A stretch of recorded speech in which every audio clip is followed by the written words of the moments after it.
crochet site. She bought a car site for less than $1,000, and she bought a sewing site and a fishing website. And she now is making $8,000 a month off those, and she just only works on them part-time. Welcome back to How Much Can I Make?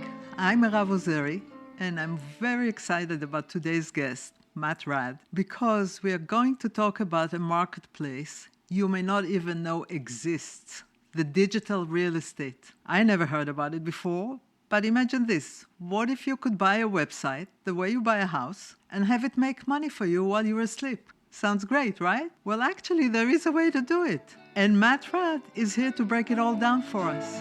So let's turn to Matt. Welcome to the show. Let's dive right in and tell us, what is digital real estate? What do you do in this space? We buy online businesses. When I say we, my wife and I, we're buying websites that other people have started, maybe run for many years. They want to sell them. And Mirav, what we don't buy though is e-commerce websites. So the reason we call it digital real estate is that you think of it as virtual online real estate. So you know how you've got a house and a street? Well, the street is the web address. Of course. And the house is the website that sits on there, or the business that sits on that address. We just buy the website. And typically they're very simple sites. They're advertising sites. Normally we like to buy, we've got the set strategy that we follow, because there's literally thousands of different kinds of online businesses you can buy, but we like to buy what we call passion websites. So sites where people have a hobby or a passion and they've been blogging about it for many years, and maybe they're not making that much money off it, so they get sick and tired of it, so they sell it cheaply, and we come along and renovate it, just like we do with real estate, real estate, and then we keep it for the cash flow. I read about some samples of somebody buying a site from a student, I think, for $300 and sold it for $6,000. But Yep. Let's back up for a second, because I know you and your wife used to be zoologists, correct? Yes, that's right. Please tell me, how did you educate yourself going from being a zoologist to becoming in the digital space? What did you learn? Yeah. What did you have to do for that? Mirav, it was a big journey. So we've been in business for 30 years. So we've done things very differently. We've never had, like on your podcast, you're interviewing people with traditional careers and things. Correct. We've never had a traditional career. So we met at uni, you're right, studying zoology. And then what we did, we got into our first business, which was a manufacturing business, which is a small business here in Australia. And then we renovated that, we fixed it up. So we've always made, our career has been buying and fixing up businesses. And so we started with bricks and mortar businesses, very capital intensive businesses, unfortunately. We made a lot of mistakes. It was very, very hard with these bricks and mortar businesses. We nearly went bankrupt a few times because all your money's tied up in physical inventory in a warehouse. You can't sell it or whatever. So we would buy these small businesses, fix them up, and then sell them. Okay. And that's how we started out. And we also did mergers and acquisitions, or we became brokers. So we got so good at it that we would help high net worths. So just literally like in the Rich Dad, Poor Dad, if any of your listeners have, or if you haven't and you're interested in a side hustle, you should go and read Rich Dad, Poor Dad. It's still to this day, it's a very good book. In there he talks about investors, the people on the right-hand quadrant where they're not swapping time for money anymore, and they literally just invest in businesses. Right. We were lucky enough to work with people that did that as well for a living in a multi-million-dollar level. And it was just... But that was brick and mortar. Brick and mortar, yeah. So then... How did you switch? How did we switch? Because we started a family and we wanted the freedom to be able to work from home. Uh-huh. And we also realised, we started to see the internet. Remember, the internet was brand new back in the early 2000s. Right. And it was Liz, my wife, who figured it out. She said, hey, Matt, we can do on the internet what we've always done with bricks and mortar businesses, but it's heaps easier. Whoa, a light bulb. Yeah, it was very much a light bulb moment. And she was right, because we were used to exporting, so we would export goods to America. The first website we bought, we were in America the next day. Literally, the minute we bought it, there was no borders anymore. There's no barriers to entry whatsoever. We suddenly had a marketplace of 300 million people overnight. And we literally made money while we sleep. What was it? What kind of website? It was an affiliate website. So it offered affiliate products. and it was just in a hobby niche. I think it was in the crafting niche. And literally, we got $1,000 in the bank account overnight while we're asleep. How? From what? How do you make money? You buy a website, and then how do you make money? Because it has a following, like traffic. Say in the crafting niche, it has a lot of traffic, say crochet. So we've got a lot of clients that buy crochet sites, okay? And you can offer affiliate products on there, like you can sell patterns, you can put ads on there. So you know those ads, when you land on, say you're into crochet, and you go to your favorite blog crochet site, and there'll be ads on there. When people click on those ads, you as the website owner get paid. And that's how it's semi-passive. They were the main kind of sites that we bought. Sorry to cut you off, but if you buy it, you have to maintain it. You have to have people working there. So it's buying a business that takes a lot of your time. It's not really a side hustle, is it? No, it takes nowhere near. These are semi-passive. Really? They don't take much time at all. No. Especially with AI now, you have to keep the content up, but you outsource that. We hired writers from day one. There's a website called Upwork. We get all our writers off upwork.com. Of course, you can use AI these days. You need to be careful how much AI you use for writing, but we just outsource it, or we get industry experts. You just pay other crochet. We bought websites that we know nothing about. We're not crocheters. I'm not. We just pay crocheters to write articles. So I'll give you a really good example of a recent. Okay, so there's two very powerful examples. We have a lovely couple here, Nathan and Alexa. They do this full time. They're a young couple. Nathan used to be an electrician. Alexa was in customer service. They learnt our system. And they literally, so one of the sites they bought, so they live off the laptop, so they make all their money on a laptop. They used to travel the world. They now have a family, so they can't travel anymore. They bought a gardening site. So they noticed, they were looking around in the gardening niche online, and they saw this website here in Australia. You don't have to, but most of our sites are in America. They can be anywhere, but they just happened to see a website here in Australia that hadn't been posted on. It had been neglected. Like the owner obviously hadn't done anything with it for quite a while. So they, when you can look at a blog and you can see the dates that the articles are posted. Right. So they could see he hadn't posted in a year or two. Right. So they just sent him an email on his contact form and said, hey, we noticed you haven't done anything with your website. Would you be interested in selling it? And he said, sure. I was just going to close it down. So he sold it to them for $400. Oh, my God. And that website, but the site had no traffic, right? No, it had lots of traffic. It was just sitting there doing nothing. He didn't know how to monetize it. It had been around, it was 14 years old, and it was very genuine. So in this day and age of AI, what we were looking for, this is where the strategy works really well, where this is precisely the sorts of deals we're looking for because it's very, very genuine. And they tidied it up. They did a renovation, they do a makeover, and they worked on what we call the SEO. They just tidied everything up because he wasn't a sophisticated website owner.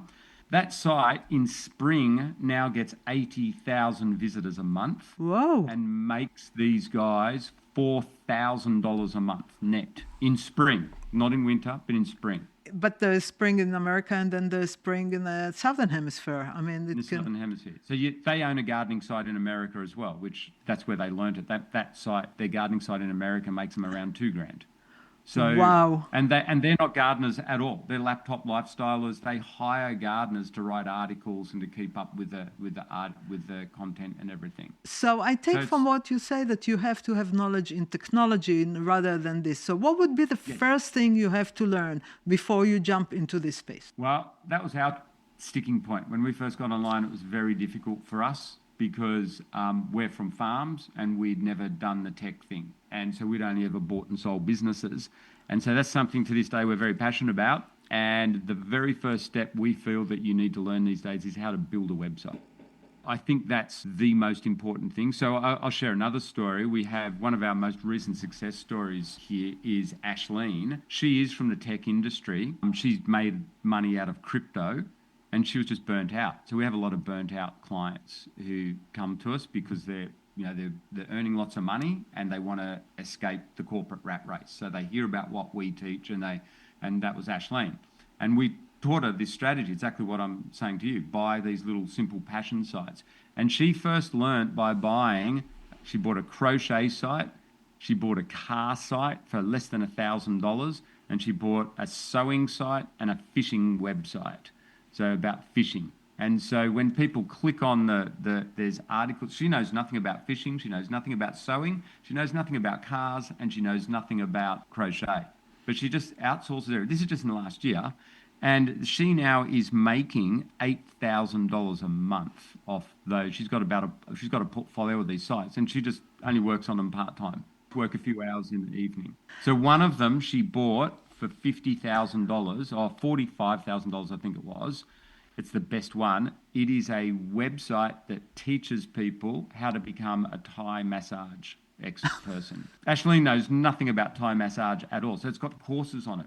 This is the perfect asset to buy.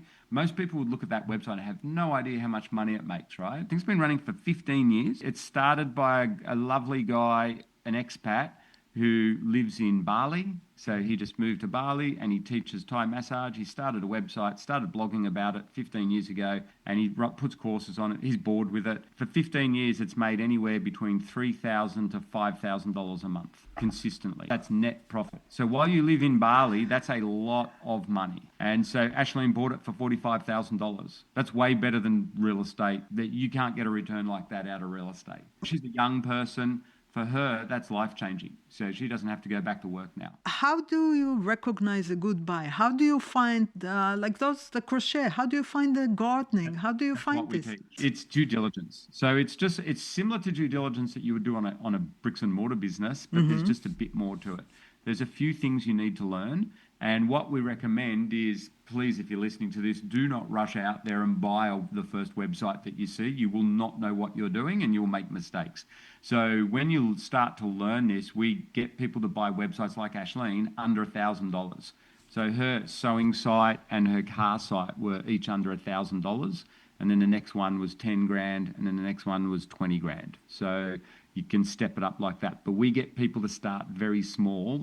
And Mirav, this is not a get-rich-quick thing. This takes quite a while to learn this. Like, it would take you 6 months to 12 months to learn. It took Ashleen about 12 months. So that's why we interviewed her on our podcast. So you can go and listen to it, the Digital Investors podcast. It took her about a year. Yeah, it's a brand new skill. And like you're asking, you need to learn how to build a website. You need to know how, and it's a really good question that you asked. Where do you start? Realistically, I reckon the smartest thing you can do is learn how to build a website and how to make money online, like how to websites monetized, because that in and of itself is an amazing skill for the future. We're here talking different careers. I know this is a very bizarre career compared to all your other guests, but seriously, making money online is a career for the future. Oh, absolutely. There's no question in my mind. What would be... Lots to think about here, isn't it? Oh, my God. It's like mind-boggling. Who ever thought about buying... why do people sell their website? Most of them just tired of it? Get bored, yeah. Or you'll find there's a lot of us who are professionals that do this a lot, and we own a portfolio of websites. And we just constantly sell off the small ones and focus on the big ones. So I'm talking about today are quite small. They're all under 10, 20 grand, under 50 grand. There are websites in the hundreds of thousands, in the millions, we own big websites. A small website takes the same amount of work as a big website because it's very leveraged. You still need the same team to work on them. So a lot of people, if they've got bigger websites, they'll sell off their small ones. Or lots of people, honestly, just get bored. They don't know how to make money out of them. They've had a Google update and the website might have been, websites aren't always stable because of the way Google works and the search engine. So people get upset when their website gets hit in Google, so they get sick of it and go, we'll sell it. It's like a bricks and mortar business. What we find is after about 14 or 15 years, people tend to get sick of their assets and they want to move on. And that's the goal. You got to hunt around for those, but when you find those ones, they're the really, really good ones. So are there agencies or places that we can hunt for them, or people contact you, you teach them? How does it work? No. We don't get involved in finding websites for people. We empower people to do that themselves. Really good question. There are brokers now, agencies. The best one to start when you're a beginner is Flippa.com. So it's the world's biggest website broker. And the great thing about Flippa is you can buy websites under $1,000. That's where Ashleen started. That's where everyone starts. So there's no risk. And if it doesn't work, it's cost you $1,000. That's a very cheap business, by the way, for anyone listening. If you can't afford $1,000, you should not be doing this, or you should not be buying a business.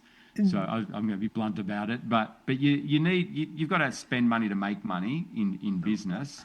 Yeah, if you buy a bricks and mortar business, we spend $5,000 just talking to a lawyer. We can buy a whole business here for under $5,000 to get started. It is really cool, but you've got to know what you're doing. And just so you know, Mirav, I think I just recently posted an article on our website, and we listed out 25 brokers or agencies where you can buy online businesses. So if you want to, anyone listening, you just Google website brokers, or you can look at our article.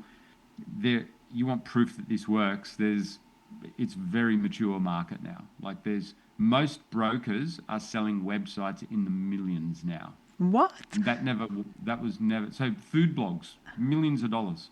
Travel blogs, millions of dollars. So you see all those, those travel blogs and food blogs that you go to online.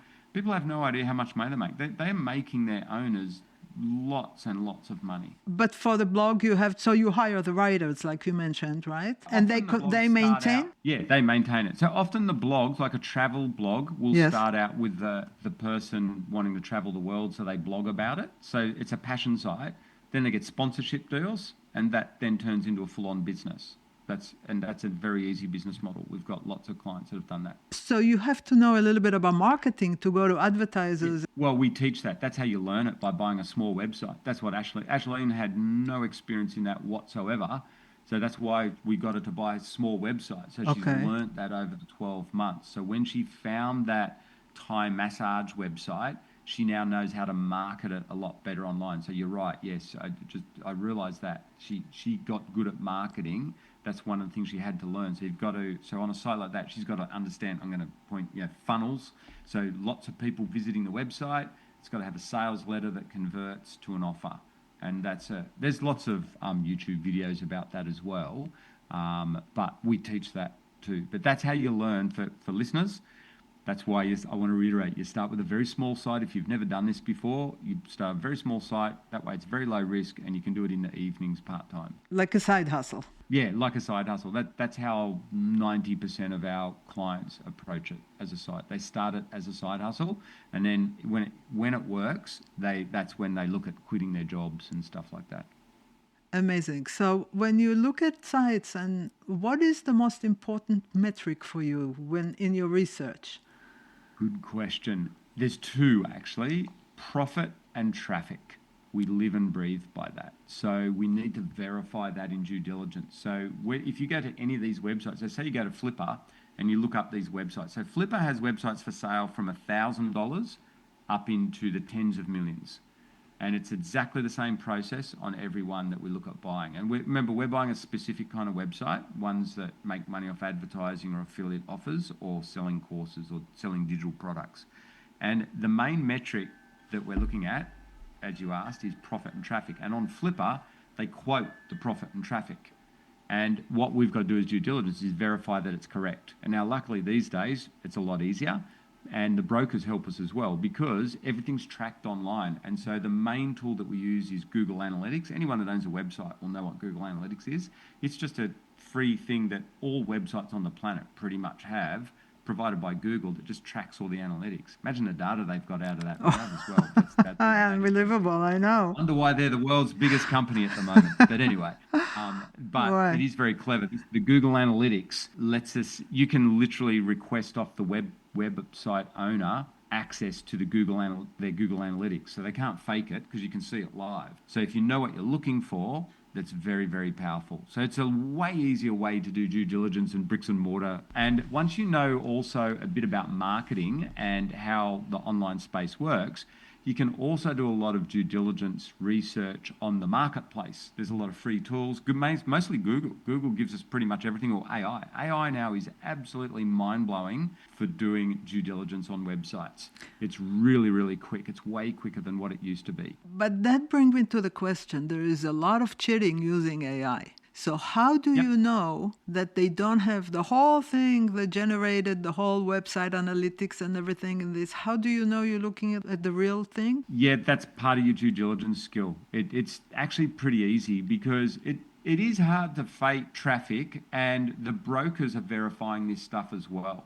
They have very Okay. sophisticated tools. Now, not to say you still need to do your own due diligence. It's pretty hard to fake the money going into a bank account. So you get live views of the bank account as well. Part of due diligence, particularly when you're buying bigger businesses, like once you're over $50,000, you always need to insist a live video walkthrough of the bank account. And that's pretty Oh. hard to, yeah. You see, you can just do it. That's how we've always done it. And it's heaps easier online. And the other thing you can do is you can do escrow. So you could own the business and just pay them, like $5,000 a month for 12 months so that everything's verified. That's the other way you can structure a deal. So in the trickier websites that are more complex to sell, or they're asking for a higher price, often that's what you'll negotiate. There is no one standard way of doing things, but you're not going to get it straight away. That's why there's people like us out there that teach you how to do this.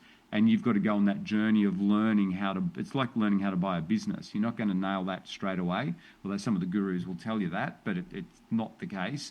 There's a lot of moving parts to businesses and online businesses. And I think the main thing is you've just got to be prepared to study it and work at it like Ashleen. Like just, put aside a year where you go, all right, this year in the evenings, I'm going to work on figuring out how to make money with an online business. How much traffic a website needs to have for it to be a viable investment? It's got to be in the thousands, ideally in the tens of thousands. Per month? Per month, yeah. It's actually quite a tricky question to answer because every single niche is very, very different.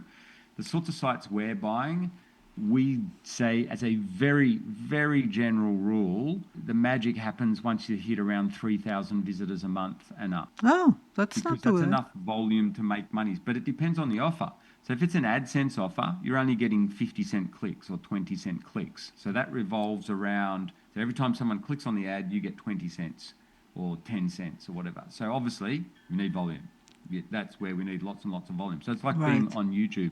YouTubers don't make that much money until they get, 100,000 views or whatever. Right. If you have an affiliate offer, however... Explain to me the concept of affiliate offer. So someone, say on the gardening site that Nathan and Alexa have, they recommend a lawnmower.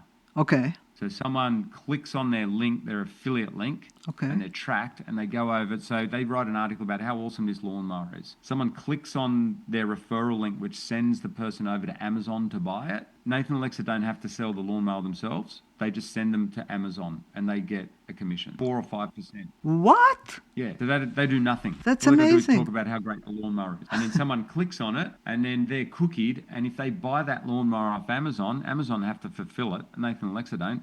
Nathan and Alexa get 5%. Wow. So that can be, depending on the product, if it's a big product, it can be, instead of a 20-cent click on an ad, now we're talking $20 or $200. Oh. It can go up tenfold. So now we don't need as much traffic. That's why you only need 3,000 visitors a month or 5,000 visitors a month on an affiliate site. And for Ashleen's Thai massage site, stop and think about this, she sells a course, $400. That's net profit because it's all electronically delivered. It's a series of recorded lessons. So $400, you only need 10 of them a month, and that's $4,000 a month. So are most of the sites that you buy are ones that have been flipped already, or just the original owner? Ideally, the original owner ones are the best, though. They're the long-established ones. Right. So you're Australian and you work out of Australia. You buy only English website, correct? No, over the years we have bought Spanish ones. It's really good. You can buy them in any language. It's just a little bit harder in a different language if you're not a native speaker. To do the research. We call it keyword research. So when we're doing the marketing research, we're looking at all the keywords that people use and also the marketplace, what people are buying and, understanding. So it is a little bit trickier if you don't speak the language fluently. It is a lot easier now with AI Translate and Google Translate. But in general, most of the sites we buy are based in America. Not in Australia? No, it's pretty rare we buy an Australian one. So the websites we buy, the vast majority would be .coms, so based in America. But you can buy them anywhere. They can be based in the UK, in Europe, ideally in a first world country where people are spending, where people are spending money. So you also teach people to build websites. Yep. How long does it take to learn to build a website? You have to learn coding? No, just with WordPress. It's just that it's the same skill set that we teach in when you buy websites. Just learning how. That's what I'm saying. I think in this day and age, learning how to build a website is a huge money-making skill in and of itself. To prove it, we get total beginners doing this, and then we get them to build websites for local plumbers and electricians and things, and they sell them for anywhere from $1,000 to $3,000. Not bad money while you're learning. So, but again, this is not a get-rich thing. There's things you got to learn. It typically takes someone 6 to 12 months. That's what I want to know. Did you buy a flop? Lots. You did? Yeah. We've made heaps of mistakes. Yeah. What was the biggest flop? Oh, there's been multiple ones. We've had six-figure ones go south on us. We've owned a lot of sites over the years. We're buying and selling. So we're not buying and selling as much now, but you can turn them around. Probably the biggest one was about $80,000. That was one that didn't work so well. Close it down. You actually buy a website with employees that maintain the site, that it's not just a digital asset, it's also some people assets in a way. Depends on the deal. Some sites come with the team, but typically we have our own teams. Oh, you just hire your writers and your IT guy, and you're good to go. IT guys, yep. And good to go, yeah. And that's what you're building up over time. So remember, we've built this up over 15 years. So we started out buying small sites and went into bigger sites. And these days, our preference is to buy small sites again because there's just no risk. Well, I won't say there's no risk. I need to be very careful if you're listening. I'm not giving financial advice. There is definitely risk here. But buying, compared to what we used to do with bricks and mortar, we're now just buying websites under 50 grand. I think that's a sweet spot. It's pretty easy. So how do you know if a site is undervalued and it's a good deal or it's just not going to happen? That's part of the due diligence. You've got to learn that. That's valuation. So most sites are valued on what's called a 3 times multiple. So 3 times the net profit. Okay. So if it makes $100,000 a year, then it's probably worth around $300,000. And that's the same as a bricks and mortar business, from a cafe to a wholesale import business. Most businesses are sold on a 1 to 3 times multiple. So that's part of the art of learning this, and it comes from reps, doing lots of practice due diligences. You got to work at this. So there's no, every niche is different, every website's different, every website is the same as a business. Some businesses and websites have a higher risk profile, so we're not going to pay as much. We might only pay 1 times. Every business is different. So Ashleen's one, the one that she bought for $45,000, what's that? If you divide that by 3, that means it was making $3,000 a month. So she got, I'll just do the maths here. Okay. 3,000 times 12 equals $36,000. So she just paid a little bit over a 1 times multiple on it. Are there still good deals in website marketplace? Okay, to give you an idea, Mirav. Yes. Do you know how many websites there are on the planet? I don't know, close to 1 billion probably. Over 5 billion. Whoa. But they say apparently there's 1.5 billion active websites. So there's got to be good opportunity there. Any one time on Flippa, there's around 300 websites for sale. And our clients are on there all the time, and no one bid on the website that Ashleen just bought. Not a single person. So we are in the age of AI. How does it help or hurt your business? AI is a double-edged sword. It has had a big impact on a bunch of the sorts of websites that we buy. You need to be very careful with the sorts of sites you buy. It's definitely not as easy as what it used to be. Like 10 years ago, it was a very, very easy. No one listened to us back then. We were saying this is so easy, and people didn't believe it. And now people believe it, but it is a little bit more difficult because AI is affecting the search engines quite dramatically. And that's a scary time for a lot of website owners. But for certain websites, it's actually good because people want real. They don't want the AI generated stuff. They want real experience. And if you can get those, like what Ashleen bought with the Thai massage site, or real experiences where people can learn off real people, they're hugely valuable. So again, you've got to learn the different ways of how you can make money online. I think that's why some of the food blogs and also travel influencer blogs, even though there's a lot of AI content on those, but at the end of the day, people want the real experiences. So if you're going to travel somewhere, you want to know that someone actually visited it and they know, where to park the caravan or whatever, and what's it like? What was it like to back that caravan up? So we've got a few travel influencers that own caravanning sites or RV sites. Oh, Those sorts of experiences are really, really important. I don't think AI can give that. And the actual photos of, say, the campsite. Here's where you go when you visit. You know, this is what we did, and this is the equipment that we used. And normally that's your sponsor and stuff like that. and that can grow just like an octopus, because then there's social media for the website that you, Yep. well, in your renovation, you can hook it up. Social media is a big part of the renovation strategy now, particularly with AI. So I'm sure. we're looking to buy websites that come with social media platform, so already in place. So big Facebook following. So Annette, she's another one of our clients. She bought a travel site of a private Facebook group. So someone said they're retiring. They've been traveling around Australia. It's a big thing here in Australia, travel around Australia. And this person had been doing it for like 10 years and they retired from it. And they said, oh, our blog that we've been blogging about it for the last decade, does anyone want it? And so Annette bought it for $5,000. And it's got 10 years history, but it had 100,000 people on a Facebook group. Whoa. $5,000. That site makes her about $4,000 a month. So she's retired too, and she just blogs whenever they pull up. She just writes a blog article. She does all the content herself with AI. She just writes it, gets AI to edit it, posts it, and that's what they do in the campsite at night with Starlink now. You know, Starlink, the internet. Yes, of course. They've got internet anywhere in Australia, so it's connected up on their caravan, and she just works in the evenings, like a couple of nights a week, and uses AI to do everything. And they've got sponsorship deals off, you know, four-wheel drive equipment and things like that, making around $4,000 a month while they travel around. That's net profits. That is a very good side hustle, I have to say. Well, for listeners that want to find you and get into this amazing side hustle, where can they find you? Yep. So ebusinessinstitute.com.au. Okay. And we've got a free masterclass on there that people can just go and check out to learn about how we buy and renovate websites. So that's probably the easiest way.